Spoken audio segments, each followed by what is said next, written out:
Good morning. Welcome to worship at Countryside Church. My name is Denise Sipos. My pronouns are she, her, and I am a member of your Board of Trustees. We are an intentionally inclusive congregation. We affirm the individual journey, we comment on our shared journey, and we honor differences, and we celebrate diversity. All are welcome. Please read the blue insert to your order of worship and the weekly email updates for news of all our activities and events. We share some brief announcements, maybe not so brief, as an outward symbol that our work and worship is action. A reminder, Cook County's current COVID transmission risk level is at a medium level. So when you are singing, please wear the mask because it is required. Otherwise, masks are optional at indoor church events at this time.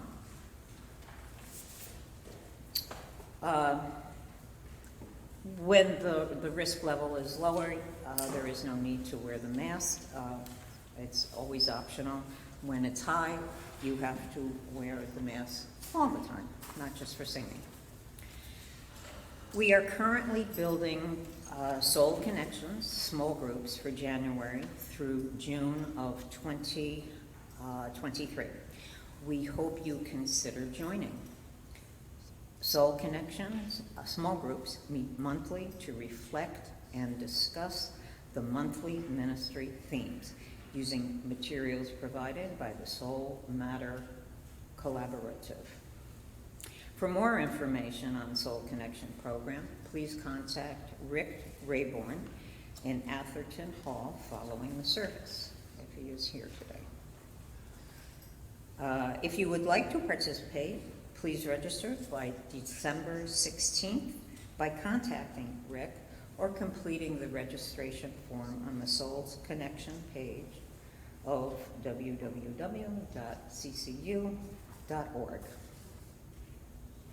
There will be a Unitarian retreat for those who identify as male on January 27th through 29th. The event will be held at the Brini Retreat Center in Des Plaines. The main event will be sharing of attendees' key moments in their lives. Fun events will include a Friday night pizza party, open mic talent event, and a nature hike. Meals are included. For more information, see the notice in the Focus newsletter and the flyer on the bulletin board across from the church office. Giving Tuesday. This Tuesday and every Tuesday in December, we hope you will consider making a gift to Countryside Church, UU, to raise $20,000 by the end of the year to cover the rising costs of utilities and benefits for our hardworking staff. Countryside is so important to each of us. Let's make sure it remains financially strong and ready to do the work of the building and the beloved community. Thank you for your support. CCUU Worship is now on YouTube. Have you subscribed to our YouTube channel? Find the link on this week's CCUU update under the Listen to Last Sunday's worship service. Slips of paper with the link in the narthex are also available. There is one that looks like this. I haven't seen them myself, but they're out there. If we get at least 100 people to sign up, it makes it easier for CCUUers to search for services we've missed or like to share, and for interested families and individuals to find our services as well. If you have a phone handy, please sign up for our YouTube channel today. I think that's the additional announcements. Newcomers, visitor friends and families are welcome at all events. Newcomers, please stop by to meet our greeters at the kinship table, which is just inside Atherton Hall across from the sanctuary, after this morning service during fellowship. We would love to get to know more about you and answer any questions you might have about Countryside Church and the activities here that might interest you. If you are not yet on our mailing list, please fill out a yellow newcomer card or sign up on our homepage of our website. Again, welcome. We're glad that you decided to spend Sunday morning here with us.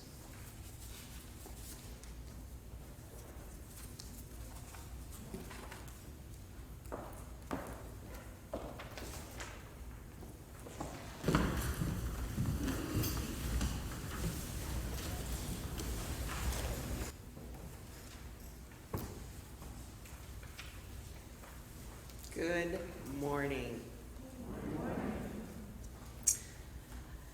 I'm Reverend Denise Cawley. My pronouns are she and hers, and it's an honor to serve as your interim minister here at Countryside. Welcome. Please find a place in the sanctuary where your body can be comfortable. If you want to be closer to the front, I don't bite, and I do love seeing your faces. We have lots of space if you need to stand or stretch or sway, and both children and adults are welcome in any part of our service. Those in religious education will attend after our Advent time today. A very special welcome to those of you who are joining for the first time. I saw a couple of visitors. We strive to be a spiritual community for our time, focused on diverse theological perspectives, inclusion, and knowing that issues of service, justice, equality, all shape everything we do. Today we are exploring the theology of food in holiday gatherings. It's one of the oldest forms of hospitality and kinship. There are so many stressors that food can bring, and I hope we can ease some of those tensions in the holidays and help us be even more present to enjoy the wonder of the gatherings.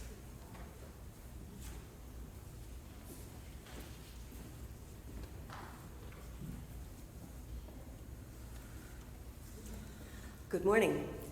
My name is Lois Phillips. My pronouns are she, her.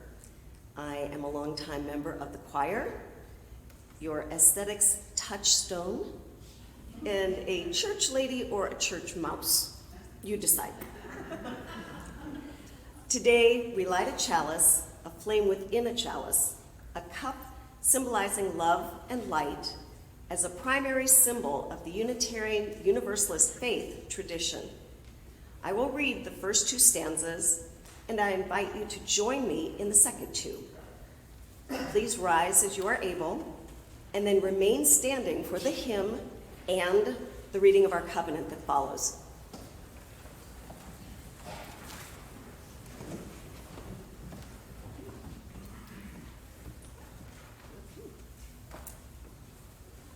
We light our chalice as a symbol of gratitude as we celebrate the abundance of our lives together. In this sanctuary, we harvest bushels of strength for one another and offer our crop with the hands of compassion and generosity. In the authentic and gentle manner of our connections, we cultivate a simple sweetness to brighten our spirits. May we be grateful for the ways we nourish and uplift each other, for it is the sharing of this hallowed time together that sustains us. And a reminder, if you will be singing along with us, please keep your mask on. This is hymn number 1000, Morning Has Come.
We are a covenantal community, and we honor that the way we include one another and invite more in, as well as how we solve problems, is covenantal.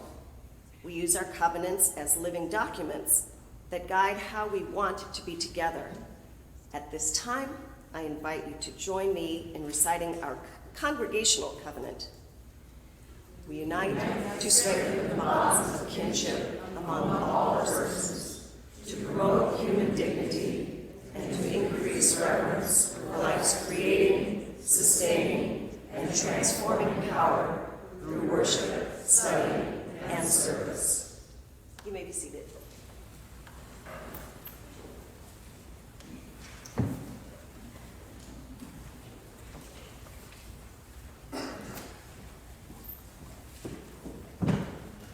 Good morning, everyone. My name is Yvette Johnson. My pronouns are she and her, and I will be reading the message for all ages this morning. It is called Super Tiny by Sunshine Jeremiah Wolf. Once there was a little girl named Amanda who loved to help other people. She helped her Papa David and Papi Cesar to clean the house. She raked up the leaves in her neighbor Jim's yard when he was in pain and couldn't do it himself, and she tutored her friend Sarah in math. So, when it came time for her class to do a project to help people in her hometown, she was excited. Teacher Mike assigned each student a community of people that they should help. Some would help people living with illness. Some would clean yards for those who could not clean their own. Each project was a little bit different. Teacher Mike told Amanda that he would like her to help people who are hungry in Walden, a poor part of town. He said, "You can do any type of service project you like, but I want you to help those who are hungry." Amanda couldn't wait. She thought all day about what she could do. When she got home, she told Papa David and Papi Cesar about the project. "I want to make sandwiches and take them to the people who are hungry." Papa David and Papi Cesar and their neighbor Jim and her friend Sarah made 100 sandwiches for the poor people in Walden. The next day, Papi Cesar drove with Amanda to Walden. She had placed each sandwich in a bag with a piece of fruit. She tried handing out the sandwiches, but no one really seemed interested in them. Papi Cesar couldn't explain to her why no one wanted the sandwiches. She offered them to people who were young and old, brown and white, friendly and rude, but the answer was always the same. "Oh, I ate earlier, but thank you." Then she saw another little girl about her age. The little girl seemed to be watching Amanda, observing her with a look of laughter and curiosity. Amanda approached the little girl. "Would you like a sandwich?" The little girl looked at her for a moment and then said, "Aren't you going to ask me my name?" Amanda was a little embarrassed. "Oh, I'm sorry. My name is Amanda. What is your name?" "My name is Tiny."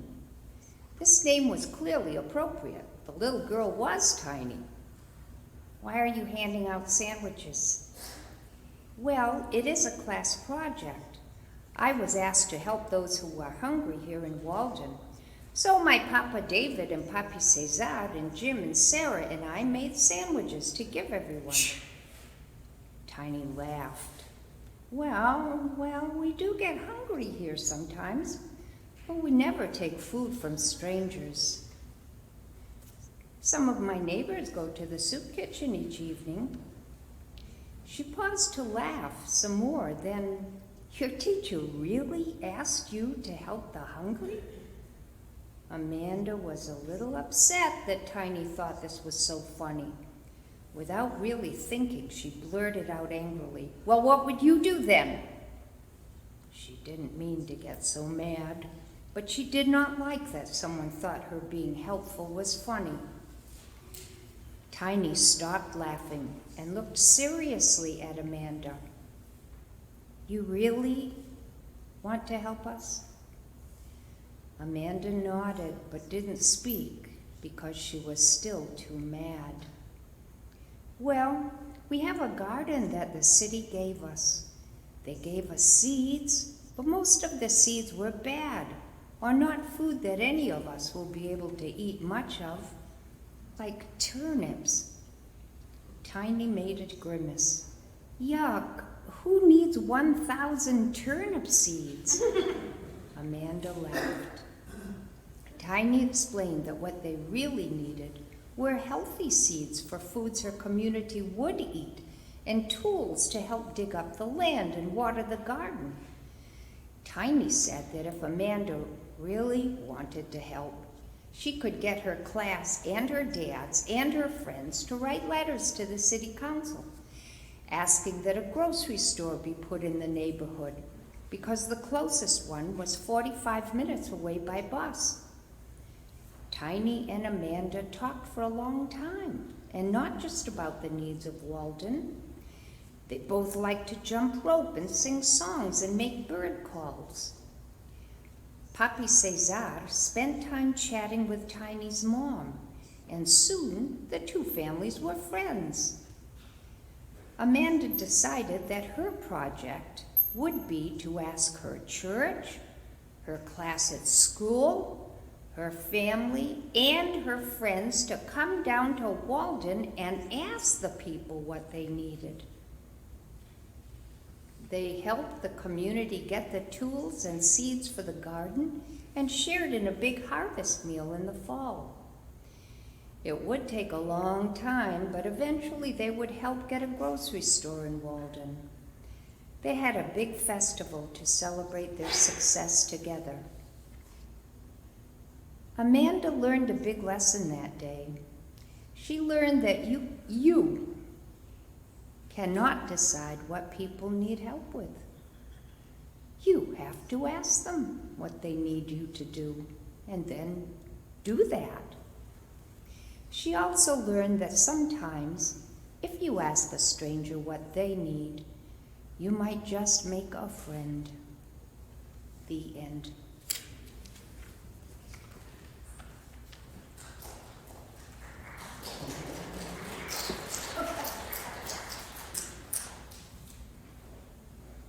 Thank you, Yvette. Advent time, the other season of light. This year we're working really hard to honor so many of the holidays of light, and I hope you saw in the newsletter that last week we had a few mishaps with some of the images, and we're continuing to work at it. We're continuing to work at getting it right, which is part of being Unitarian, Universalist. We get to pick all these great things to celebrate, but we have to learn how to do it well and with respect. And so this is week 3 of Advent, and as you recall, Unitarian Universalists have Protestant roots, and we have many people here who celebrate Yule and Solstice and Hanukkah and Kwanzaa. And this season we are building an Advent scene, and we're honoring both the Protestant as well as some of the earth-based traditions around it. And so I hope you are having an Advent countdown, or learning something each day, or finding something to treasure each day of the season. And the first light of Advent, recall, was the light of stones that live in crystals, seashells, and bones. And the second light of Advent is the light of plants, and we added greens because plants reach up to the sun in breezes that dance. And the third light of Advent is the light of beasts. All await the birth from greatest to least. Now for me, for the light of beasts, I think of my pets who help me get through stressful times, and they make me laugh. And we will add treasured little animal figures to our Advent display in just a couple of minutes. And as you place them, may you remind yourself of the animals you are thankful for. We continue to decorate our scene as a way of honoring all these different elements, and perhaps honoring the animals that may have been present in the manger where Jesus was born. And when we light the candles, we say this verse. We light a candle for each week, 1 week at a time, 1 candle at a time, and we had 3 youth come up with me this week for the lanterns for each week of Advent. And we say, winter is dark, yet each tiny spark brightens the way to Christmas Day. Shine, little light, and show us the way to the bright light of Christmas Day. We need things to look forward to, even if it's making it through the holiday season. We need reminders of what gives us joy and pleasure. We need reminders that we are together, and that's a gift. We have so much to be grateful for, and all the creatures that bless us. And at this time, Allison will continue teaching us our song, and I invite all of you while we sing to bring up an animal figure and place it in our Advent scene with us.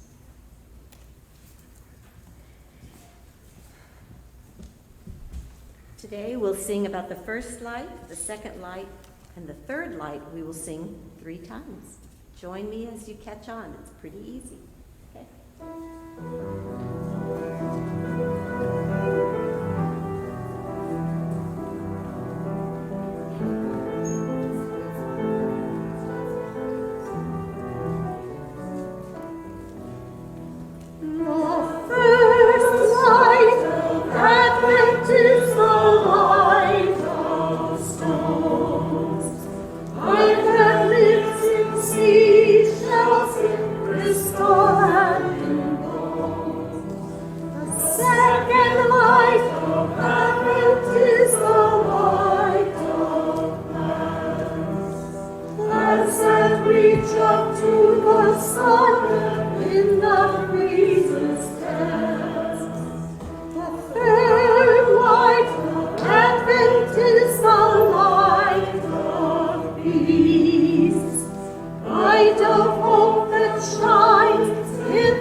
And now the young people may follow me to their religious exploration sessions.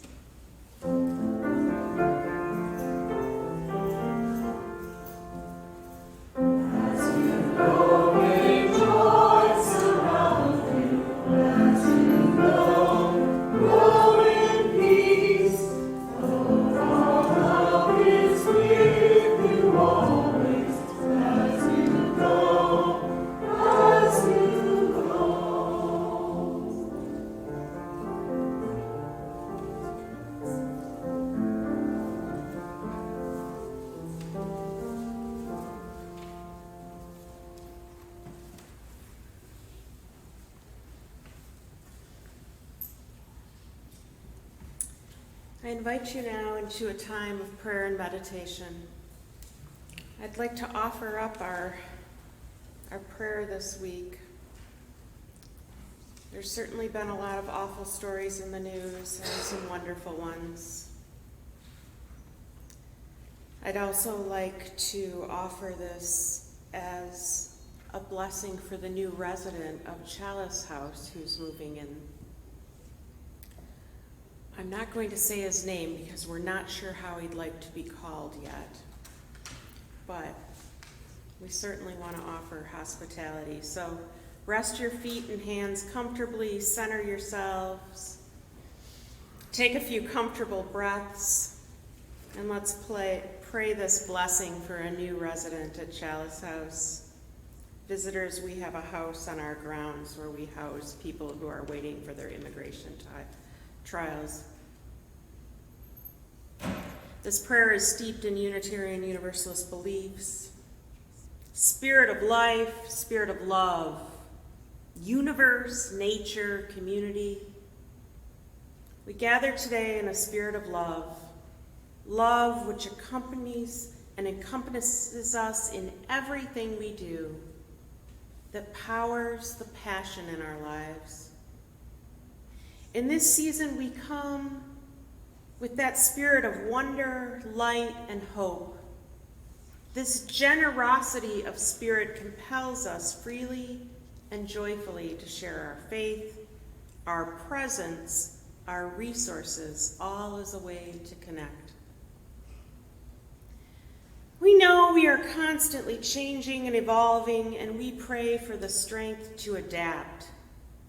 We give thanks for our ability to adapt, to change, spiritually, ethically, never perfect, but always growing. We pray for equity, for the ability for each person to flourish with dignity and worthiness. We pray for inclusiveness and accessibility for all. We pray for justice, the justice that we look to surround our new resident, to create a multicultural, beloved community like Dr. King talked about, where racism is dismantled and folks are free from oppression. We pray all this because we know that we are interdependent. We are part of the sacred web of existence. We pray with humility that we may understand our place in the web and that we will care for it all. We pray in the name of many faiths and no faith. We pray knowing we are all sacred, diverse, and holy beings, and that we draw with curiosity and respect from faithful pluralism, the different faiths that have more in common than what separates us. And then with all of these, generosity, evolution, equity, justice, interdependence, and pluralism, we return to love in our center, the center of it all. That holds us together and binds us to which is bigger than us all. With deep breaths, we breathe in and we breathe out love.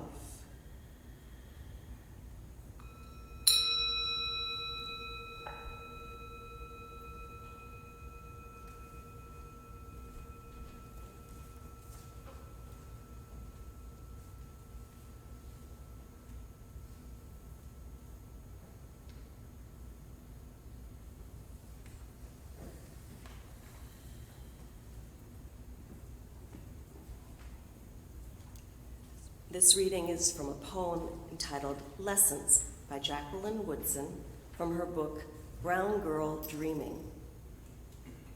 My mother says, when Mama tried to teach me to make collards and potato salad, I didn't want to learn. She opens the box of pancake mix, adds milk and eggs, and stirs. I watch, grateful for the food we have now. Syrup waiting in the cabinet, bananas to slice on top. It's Saturday morning. 5 days a week, she leaves us to work at an office back in Brownsville. Saturday, we have her all to ourselves, all day long. Me and Kay didn't want to be inside cooking. She stirs the lumps from the batter, pours it into the buttered, hissing pan. We wanted to be with our friends, running wild through Greenville. There was a man with a peach tree down the road. One day, Robert climbed over that fence, filled a bucket with peaches, and wouldn't share them with any of us, but told us where the peach tree was. And that's where we wanted to be, sneaking peaches from that man's tree and throwing the rotten ones at your uncle's. Mama wanted us to learn to cook. Ask the boys, we said. And Mama knew that wasn't fair. Girls inside and the boys going off to steal peaches. So she let us, all of us, stay outside until supper time. And by then, she says, putting our breakfast on the table, it was too late.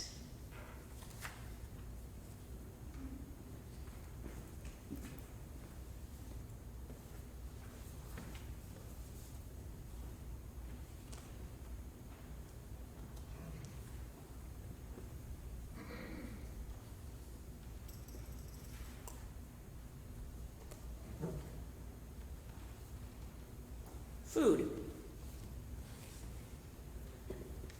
Food is a huge part of how we celebrate the holidays. Think for a second about what your must-have foods are in different holiday celebrations. With holiday cooking, I can usually describe what I am cooking or have cooked in detail, ingredient by ingredient. I enjoy those elements and I delight in complex tastes made from simple ingredients. I used to do themes every Christmas Eve, picking a cuisine and then matching the food and researching the traditions. I went to really elaborate lengths to get the ingredients from the authentic people that whatever it represented.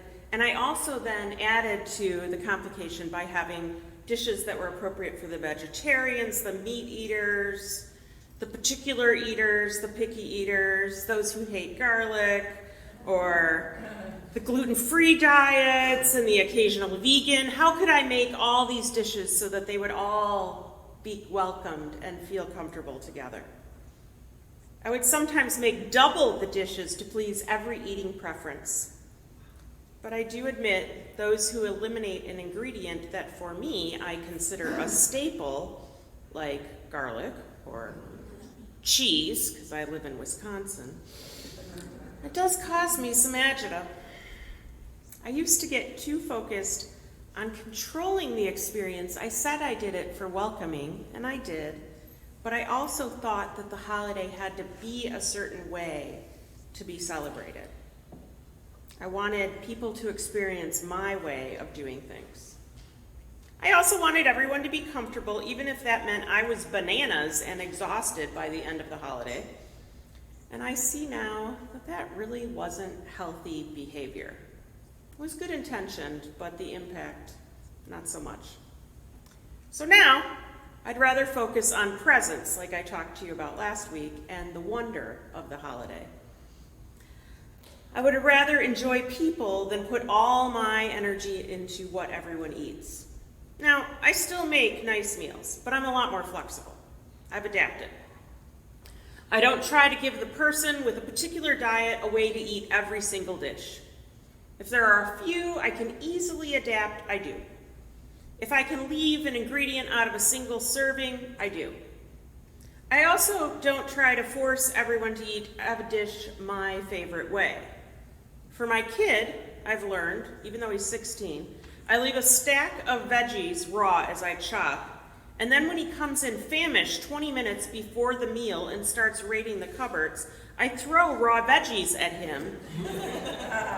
And then when he eats no vegetables later in the meal, I don't care. They got in there at some point.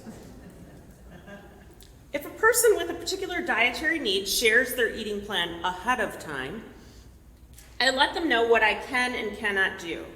That's my boundary, right? I welcome them to bring their own. I have also seen instances where a person who must have the organic free-range ducks from a pedigree farm and knows their name, I let them know that they are welcome to bring that special dish, and others may try it and learn more about that person. It's an opportunity. I now see it like travel, right? That way they don't have to be labeled picky or difficult. They can just take care of it themselves. I put together a meal just like I plan a trip. I read and I research, I make lists. I love the lists. I love the exploration. If someone's given me a squash I've never heard of, how will I use it to feed a chosen family of 6 on Christmas Eve or New Year's or whatever it may be? I want to plan for light and rich foods and color and just pops on the plate. I want to balance all the things. I plan for how many things will go in the oven. Do any of you do this kind of stuff? A few of you? Yeah. I also enjoy the spiritual practice of chopping. Now, my best friend, who's like a brother to me, he's the best sous chef. And he chops so beautifully and with enthusiasm, and it comes right at the moment I'm kind of getting tired, and he'll hand me over a cutting board of perfectly julienne carrots or parsley cut into a chiffonade. It's pure heaven. It's part of the wonder. I've given up on really complicated holidays.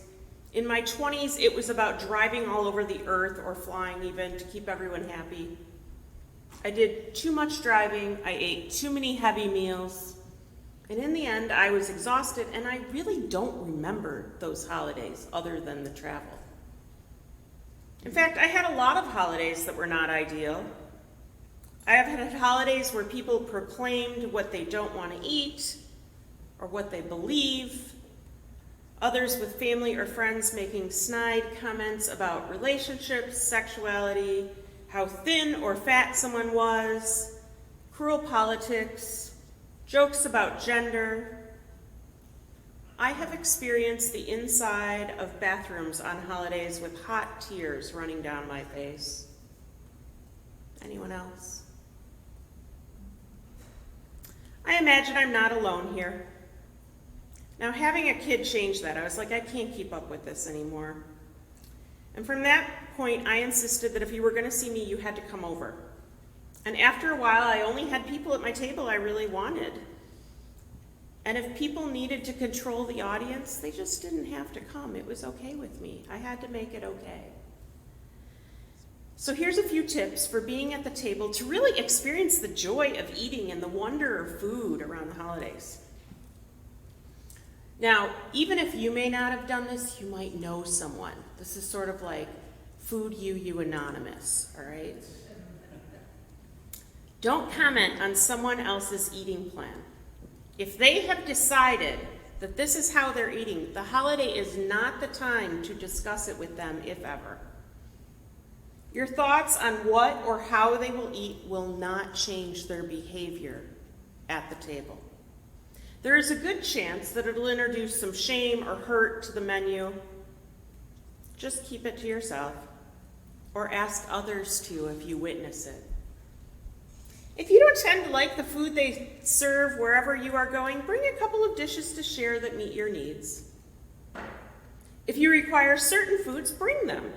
And as long as they aren't things that needed to be heated ahead of time, if that's the case, maybe bring it over sooner.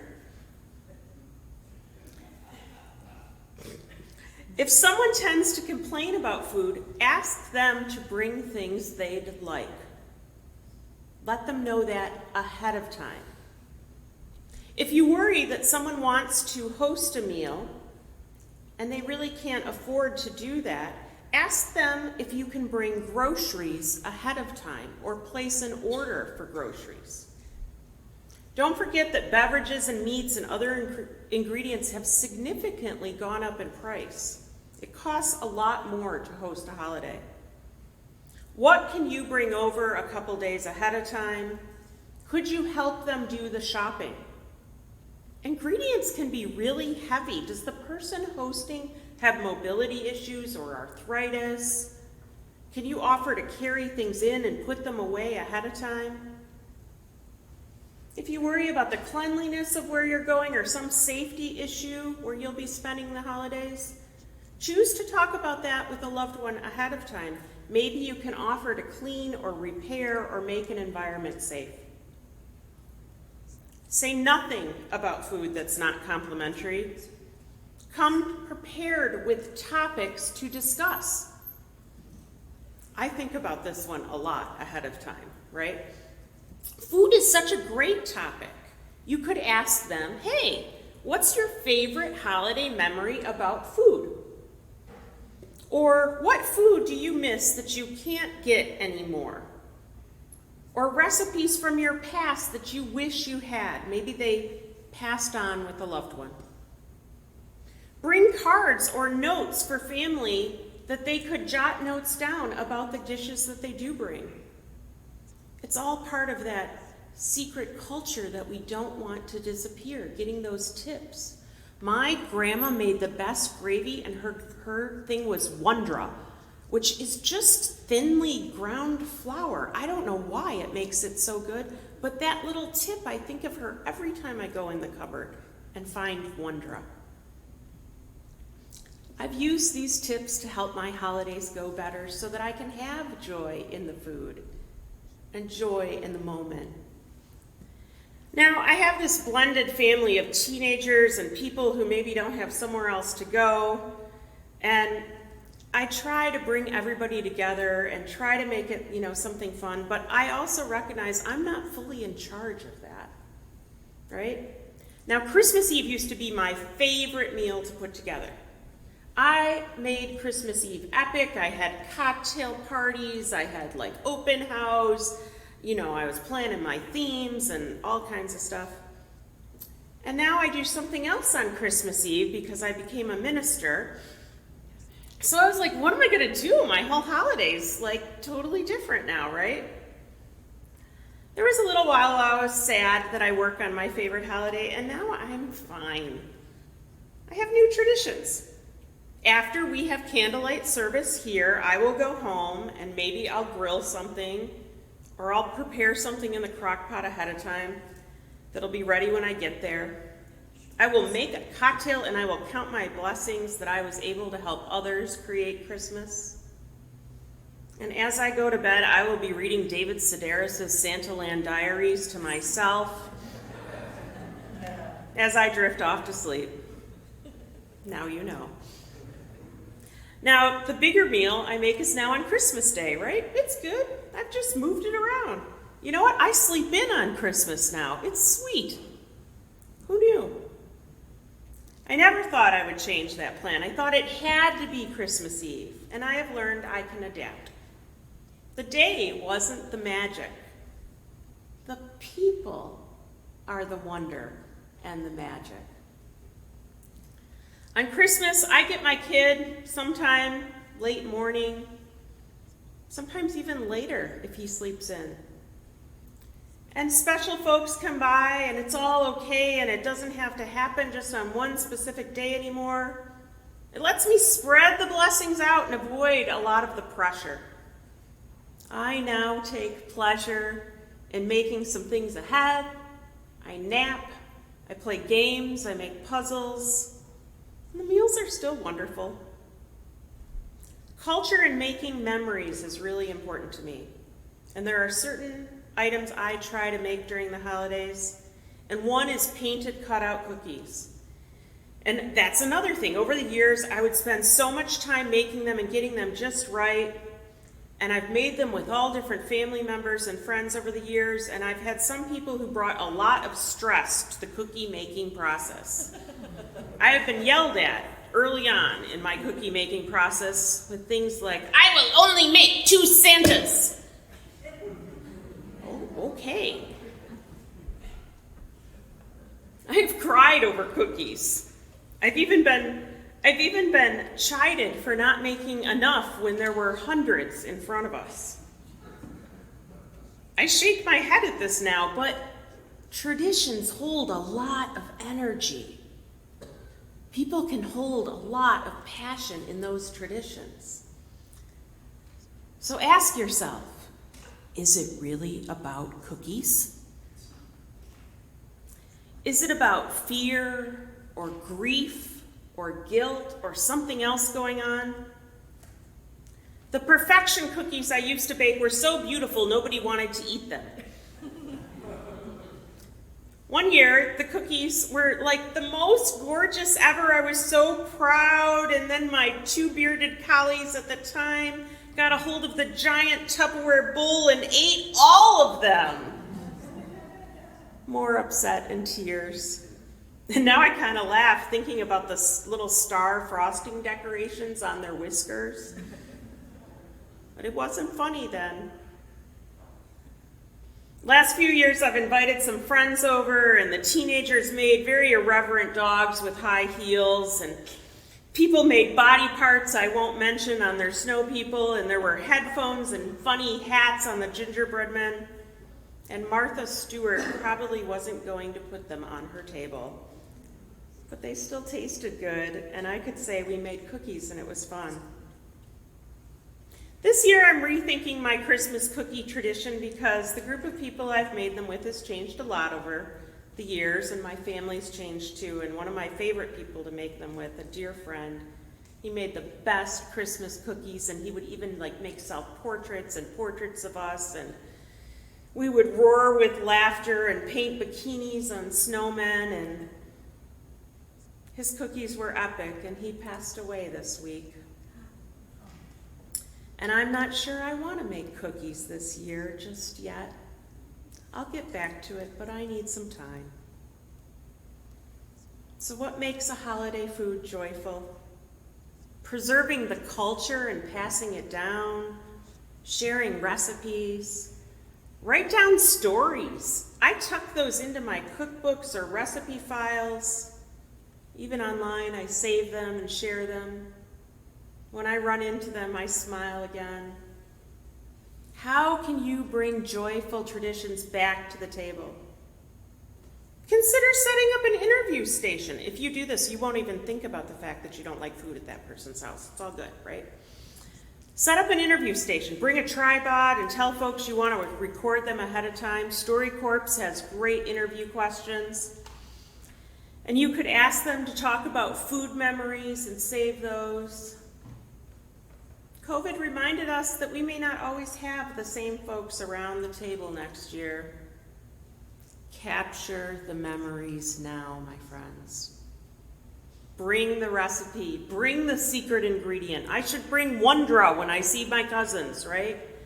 Pass it out to folks who want to try it. In times of stress, which sometimes is family dinners, it can be more important than ever to do some things to keep yourself calm during the meal and even preparing it. I love the tradition here that people meet for a hike on Thanksgiving. I think that's brilliant. Do some spiritual practice. How do you increase the joy of eating? Eat mindfully. Look at the food. Note the colors. Feel your food on your tongue and your mouth. Smell your food. What aromas are there? Taste it. What do you taste? How does eating sound?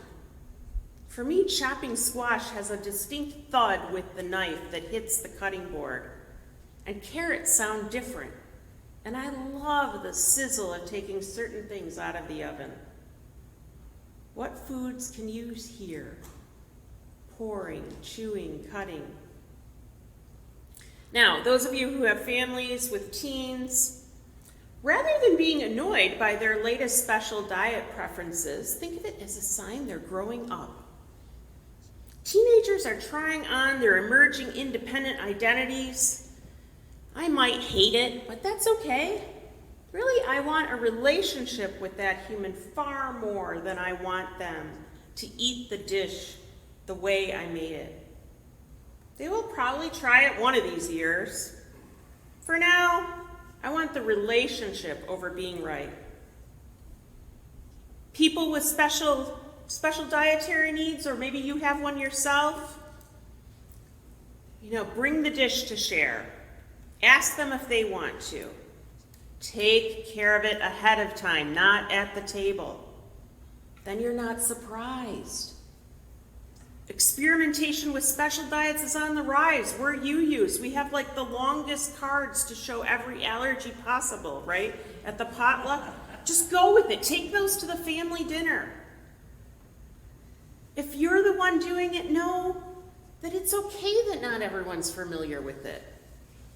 Just help them enjoy your company.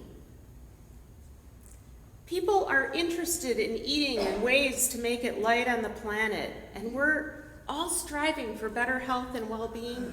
And rather than stressing over cooking to everyone's needs, let this be a time to spend more time on those cutout cookies or whatever your tradition is, the special mac and cheese. Take breaks and put your feet up a bit. You never know. You might love the special thing that's brought. Let me offer you one last tip for happy holiday eating. When someone asks you, do you need to eat or drink that? Or if you hear someone else make a comment like, do you really need that? Say, absolutely. And I'm not going to be ashamed of it. Or maybe try a sassy approach like, let me give that helping of discomfort back to you. Ask yourself, are there any complicated factors that you can let go of? I can't promise your impulse to help others is going to change them in this one meal. I can promise that holidays with hurt feelings are remembered for a long, long time. Food is complicated. We bring tradition and expectation and ego and culture, anxiety, and so much more to the table. And you never know when someone's holding a big piece of news that they want to let out. So let's not make it about some level of perfection. Let's make it about connection. It's one meal. It's not the whole holiday season. We have Advent, right? 4 weeks. May your meals, all of you, may you have ease. May your meals be free of comments about your eating or that of a loved one. If people do make remarks, I hope you know it's really not about you. It's about their story. Let that go. Savor each bite, feel every texture, ask your eyes to examine the beauty, and let your mouth delight in some taste, because you deserve joyful, wondrous food, and so do all your loves. Bon appetit.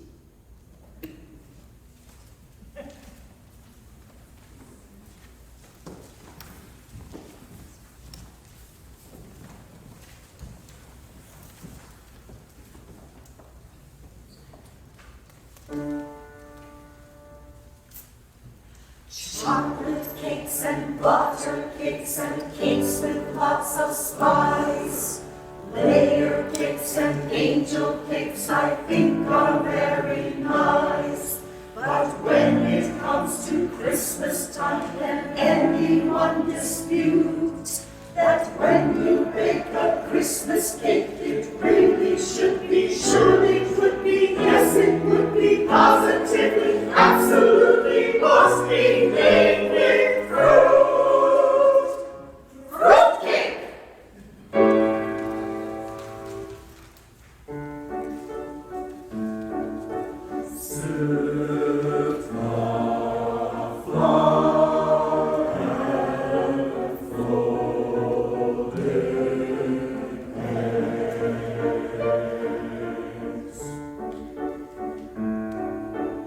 Now you add some lemon Let some raisins, dates, and figs. Just how much is up to you? And some lamb and veal, I would say a cup or two. Let some raisins, dates, and figs.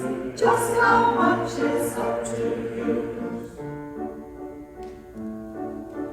Pecans and walnuts and hazelnuts, almonds and all other hazelnuts. You and some lemon peel, I would say a cup or two. And some raisins, dates, and figs. Just how much is up to you? Cinnamon, cinnamon, don't forget the cinnamon. Close and slice for baby bites, but don't forget the cinnamon. Cinnamon, cinnamon, don't forget the cinnamon. Close and slice for baby bites, but don't forget the cinnamon. Cinnamon, cinnamon, don't forget the cinnamon. Close and slice for baby bites, don't forget the cinnamon. Cinnamon, cinnamon, don't forget the cinnamon. Close and slice for baby bites, don't forget the cinnamon.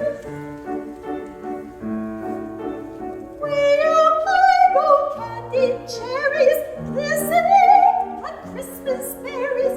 Add some rum, just a drop. Then it's time to stop. See you soon, oh, these cherries. As they say, my Christmas series. Take some sense, trust in the sun.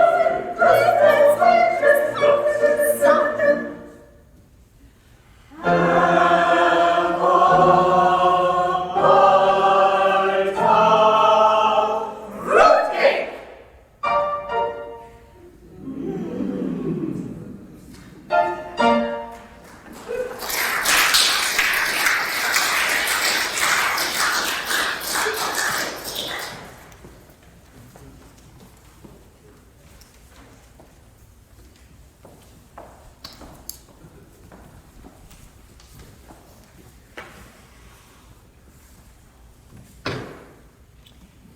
Thank you for your generous gifts to this community and for keeping up with your pledges. Thank you for your talent and gifts. We appreciate you. We have additional demands on our countryside budget, unexpected increases in our building's utilities, and fair and equitable adjustments to employee benefits require that we find ways to raise additional funds that we didn't expect. Your generosity will help this community to remain spiritually and financially strong to live our mission. This is the season of giving and growing love. Can you spare $100, $300, or an amount meaningful to you by December 31st? Please text to give information on the slide and in your order of worship. As of Friday, 22 people have contributed a total of $4,143.21, and our goal is $20,000.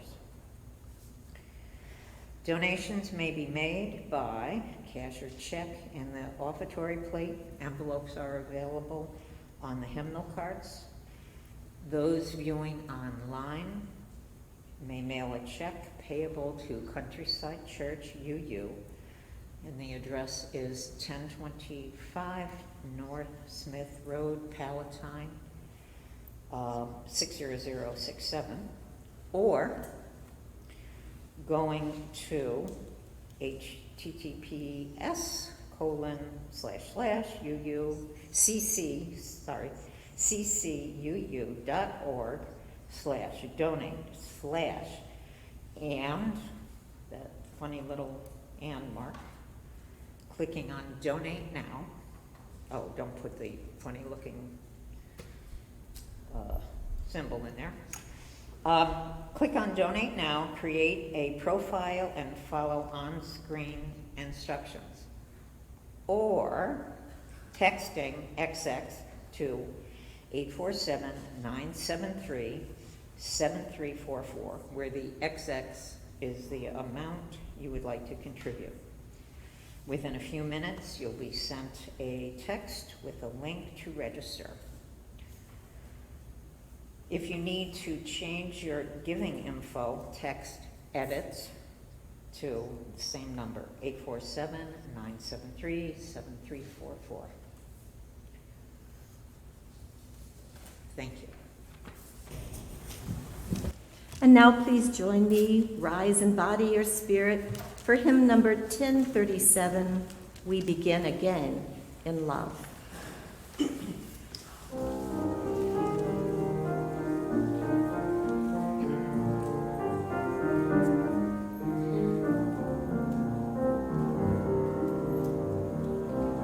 For remaining silent when a single voice would have made a difference. We forgive ourselves and each other. We begin again in love. For each time that our fears have made us rigid and inaccessible. We forgive ourselves and each other. We begin again in love. For each time we have struck out in anger without just cause. We forgive ourselves and each other. We begin again in love. For each time that our greed has blinded us to the needs of others. We forgive ourselves and each other. We begin again in love. For the selfishness that sets us apart and alone. We forgive ourselves and each other. We begin again in love. For falling short of the admonitions of the Spirit. We forgive ourselves and each other. We begin again in love. For losing sight of our unity. We forgive ourselves and each other. We begin again in love. For those and for so many acts, both evident and subtle, which have fueled the illusion of separateness. We forgive ourselves and each other.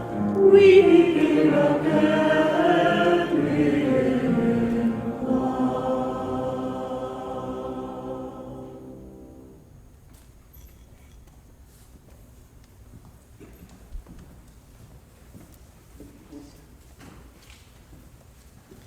Gentle reminder that today, around 11:30 here in the sanctuary, I will go over some of the proposed language of Article 2. That is the section of the UUA, the Unitarian Universalist Association's bylaws, where the principles have been kept, as well as other changing covenants that we've had for hundreds of years. I hope you can join me. And there is also a petition that needs to be signed for the Green Sanctuary team to get a grant, so I hope you will take a moment and take care of that. I want to thank you for all of your generosity and love and kindness you're sharing this season. And then in the words of John Robbins, may all be fed, may all be healed, may all be loved. Go off and feed one another your light and love.